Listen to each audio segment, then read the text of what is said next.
Yes, you made it! On this second episode of Dreamin N Drivin, we got to link up with Chael Blinya, an extremely gifted artist from Tampa, Florida, who is solidifying his name as one of Tampa's most special talents. A master of his craft, Chael Blinya is a wordplay wizard that will earn the respect of hip-hop's greatest. Chael let me come through to his hometown to chop it up about where he's from, what he's up to, and what his future goals are. Sit down, get comfortable, and enjoy as we hear what our friend Chael has to say. Chael. What's up, baby? Ain't it? What's good? What's good? Yo, hey, where we at, Brody? Tell us where we at. So we're at Copeland Park in between Fowler Avenue and Bush Boulevard. For sure. And what we're gonna do is just drive down Bush Boulevard. For sure. He said he wants to see my hood. Yeah. So I'm gonna show him the neighborhood. That's what we doing. Suburbia, we out. For sure, man. So, first of all, I appreciate you letting me come through, Brody, and on a short notice, for real, and let me see how everything is over here with you, Brody.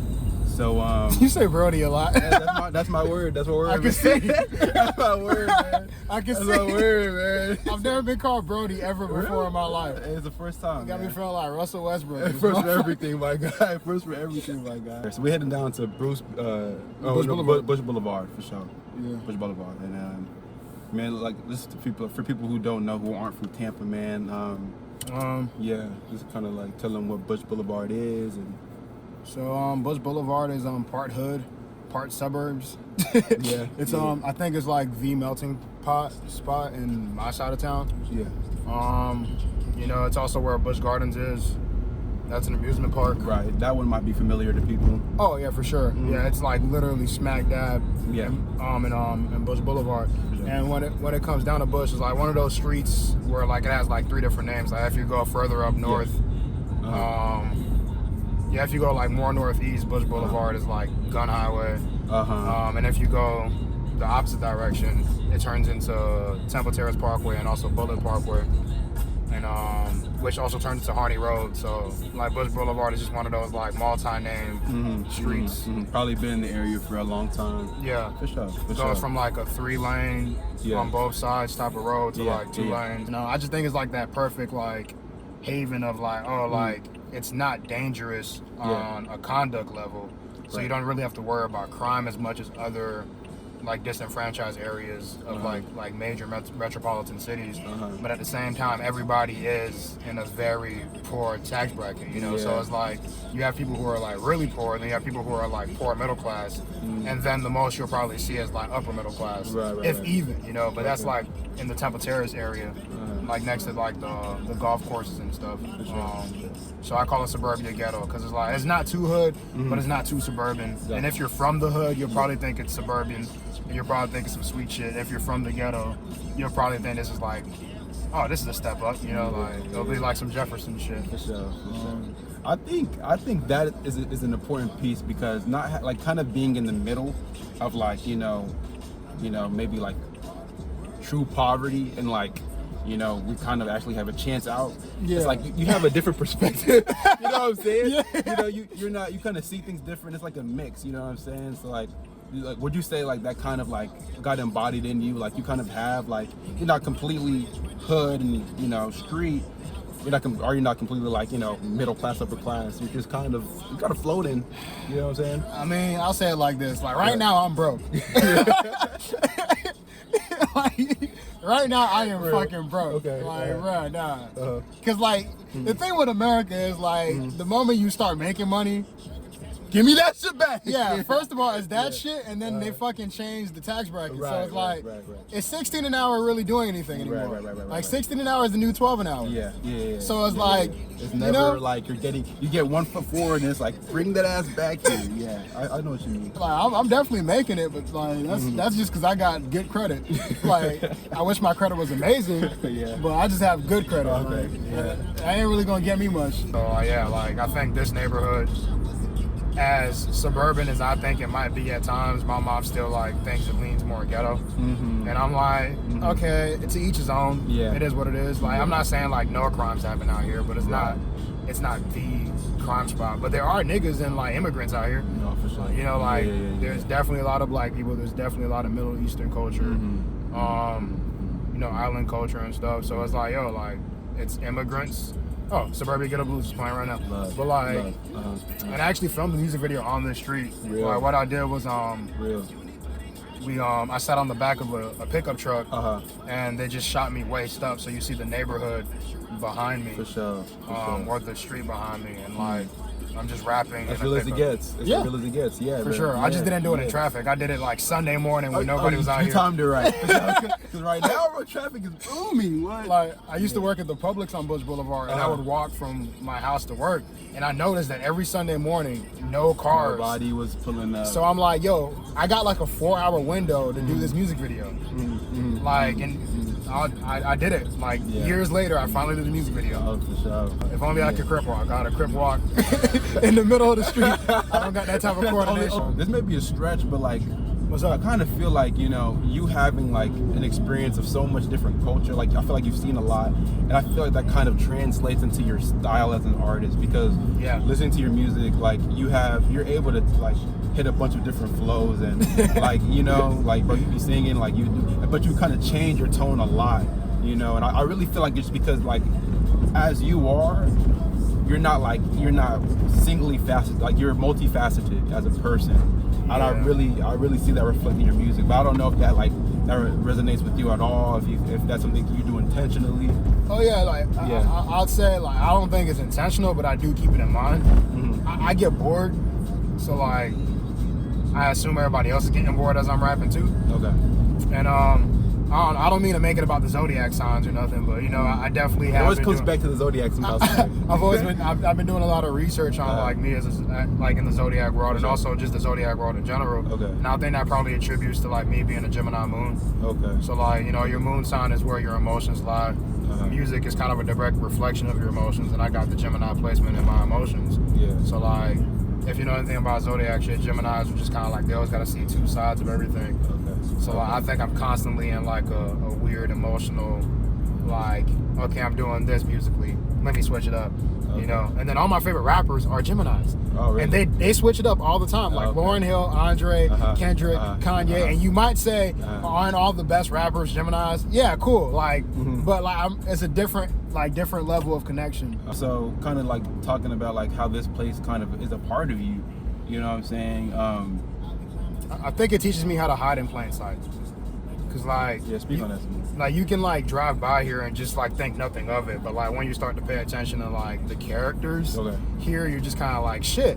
It really feels like people from different hoods in Tampa just kind of found a middle ground. Wow. Like it really does feel like that, cause ain't nobody really repping Bush, but like everybody on Bush is repping a bunch of other shit. So I'm like, okay, this is like you just kind of hide in plain sight type of deal. Everybody kind of safe here kind of vibe maybe. Yeah, like on a song like Silver Spoon Rusty on my album, I say we moved to this neighborhood, a product of failed gentrification, because in my theory, like the part of the neighborhood I live in is like, it looks like the makings of a suburb, but then everybody who lives there isn't of that cloth. It's not of that ilk. Like they're not of the suburban ilk. Like they're from different backgrounds and stuff. So I'm like, okay, it's a product of failed gentrification. Wow. So kind of like bringing everybody together. Yeah. From different like, you know, attempts or just, you know, whatever made them kind of like disperse. Yeah, whether they're renting or owning the homes, because like, you know, I hear a lot on the news about like black people not owning property and like not being like prosperous in America, and I'm kind of conflicted because I see it from the African American perspective as true, but then from the immigrant perspective, I'm like, I grew up in a neighborhood full of homeowners, like all of them, like not all of them, but like a majority of people, they own their homes, like they were able to get through that process. And I don't know why that was possible, but I know it's not impossible. It's not impossible, you know. You've seen it. So I'm like, I think I just learned how to hide in plain sight. Because like, you know, like I'm a pretty unassuming person until like I have a reason to not be unassuming. With everything you got going on right now, man, can you kind of speak to, you know, what you see, like what you would like to see, you know, in your life, in life in general, you know, as far as your goals, your dreams, your vision for yourself, your vision for the future? For me, like, I'm trying to get my business right. I want to embrace notoriety and not see it as fame. When I embrace notoriety and not see it as fame, because like if I see it as fame, it's gonna feel tainted, and I'm not gonna want to like keep on going. I'm gonna like always go back and forth. But I think for my future, like I want to be one of the greatest riders of all time. Like, so how I'm gonna like get that out of Tampa is what I'm trying to figure out right now. And it's taking a lot, man, because there's no machine behind me. It's just me and a few credit cards, and a bank account. right. Just moving it. That's all it is, man. Yeah. It's gonna be getting W-2s for a long time. For sure. I really hope I can take this to like a world stage. Like I want to like feel in my heart that I'm one of the greatest riders of all time, and then be put on like a world stage to prove it. You know, I want the world to know it. But if the world doesn't know it and I know it before I die, I can live with that. But then again, I'll be dead. So do I have to live with it? You really don't. You know, I say that all the time. If I can do this before I die, I can live with it. But I'm like, but if I'm dead, does it really matter? You're not living with anything. Exactly, you know? Like, I wanted to ask you, man, if you can like talk to maybe a younger version of yourself, or just like somebody who's like growing up and trying things out, and you know they have these dreams, they really don't know what to do about them. You know, what would you say, kind of with your experience and your wisdom, like if you could talk to them, what would be like some words of advice that you can give them? Oh, you're never gonna figure it out, but that's not the problem.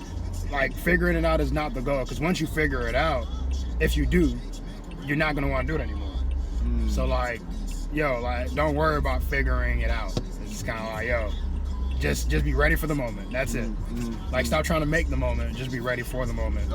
You know, like when you like start thinking of that, you get more humble and you just become more ready to just be your greatest self at all times. You know, like whenever you worry about figuring shit out, it's like, what are you really doing this for? If you don't mind, bro, I'm gonna ask you to speak on that again, just kind of like, just so I can make sure I kind of understood you. But like, because I feel like I'm always like worrying about like, okay, how can I be a more efficient rider, and how can I do this, how can I do that? I'm worried about the process, and like, I'm a very process oriented person. And like I'm trying to like make everything a step-by-step instruction manual, whereas like if I wake up this way and I do this, it's gonna create good art. You know, if I do this, I do that, it's gonna create success. Now, if I just focus on what I gotta do when I gotta do it, that would create success. So like I gotta stop worrying about the process and trying to figure out the perfect process, or if I tuck in my elbow this way. No, like you know, when you're shooting a basketball, they're like, tucking your elbow, keep your back straight. Yeah, you could do that. You usually miss when you focus too much on that. But when you let your mind kind of just disappears. Like, I just been going to basketball courts and shooting threes, and I'm not that good, but like but like, I'll say like I've gotten to a point where like I'm making at least 3 in a row, and then missing like 1 or 2 and then going back to it. And the only time I'm ever doing that like on a consistent basis is whenever my mind is just blank. The moment I start thinking about other things and trying to like control my life and trying to like control every little detail. You lose control almost. It's like I can no longer just hold the ball the way I know to hold it. Like, I know what the stroke is, but I keep on focusing on other things that's like deviating from that stroke. Like the mind is being occupied by things that don't really matter in the moment, because I'm so busy trying to figure it out. So like I'll tell my younger self, like, stop worrying about not being able to write raps and just freestyle. Because like I could only freestyle for a long time. I couldn't write down a rap to save my life. And that like set me back 2 years. Like, stop worrying about not memorizing fast enough and just worry about recording music in a studio. Even if your mom won't let you go to a studio, just figure out how to get the studio set up, you know, done. Like, I was over here recording with a boombox and an iPad, memo app. Hey, just holding it to the mic on the iPad and like trying to get the levels right. You know, that's the OG mixing and mastering. I want to hear some tunes, so if you don't mind, just like, I mean, like, are there any songs that are your favorites on this project that you just want to like, you just bump out and listen to it, bro? I think the last song, Lost and Found, which is probably why I picked Just Riding Down Bush Boulevard. Okay. Okay, land for the Lord, got a plan to afford, got a plan to abort. Land for the Lord, got a plan to abort. Back and forth in the porch till the land wasn't yours, Yeah, E-boy getting gentrified, Bush Boulevard's next. Bush Boulevard's next. Bush Boulevard's next. Bush Boulevard's next. Bush Boulevard's next. Yeah, Soho getting gentrified, Bush Boulevard's next. Bush Boulevard's next. Bush Boulevard's next. Bush Boulevard's next. Bush Boulevard's next. Yeah, Sam Hyde's getting gentrified, Bush Boulevard's next. Bush Boulevard's next. Bush Boulevard's next. Bush Boulevard's next. Bush Boulevard's next. Yeah, Tampa Bay getting gentrified, Which Boulevard's next? Which Boulevard's next? Which Boulevard's next? Which Boulevard's next? Which Boulevard's next? Just got back from Oakland. Met a lot of poets well spoken. That's a true story too, right? For sure. I can tell.